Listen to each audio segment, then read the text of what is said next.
In Athens tonight, more than 24 people addressed the City Council about an LGBTQ book display being taken down at the E.G. Fisher Public Library.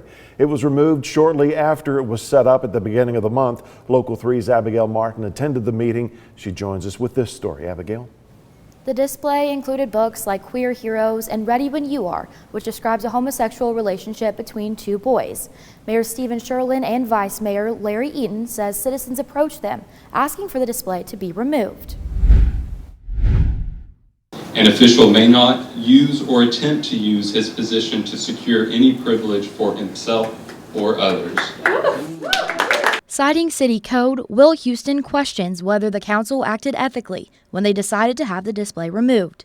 He says public matters and decisions should be made in public. Another resident, Stephanie Bridgefield, asked how they contacted the library and requested an apology from the council. She also questioned Mayor Steve Sherlin's appearance before the council. He says he approached as an individual taxpayer, not as mayor, to show citizens' complaints about the display.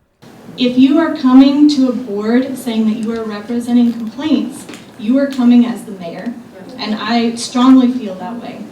And I think that you have... Others in the crowd were in favor of having the display removed. Mayor Sherlin, Vice Mayor Eaton, I appreciate the stand each of you have taken. My request is that this council and citizens of this community continue to take a stand in protecting the innocence of our children.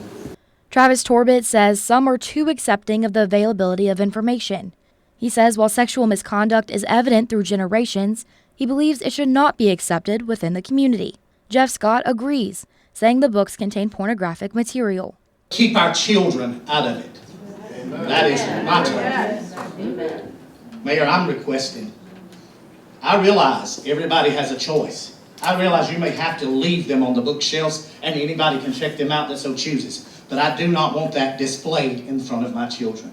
At the end of the hearing, Vice Mayor Larry Eaton read passages from one of the books. This right here is not something that should have been on display next to the children's where they were reading children's books. But that is one of the reasons why that I personally stood up. If that is wrong, so be. I'll be wrong. Vice Mayor Eaton says he did not threaten the library's funding when having the display removed. He says employees removed it with no argument and says the books are still available to be checked out.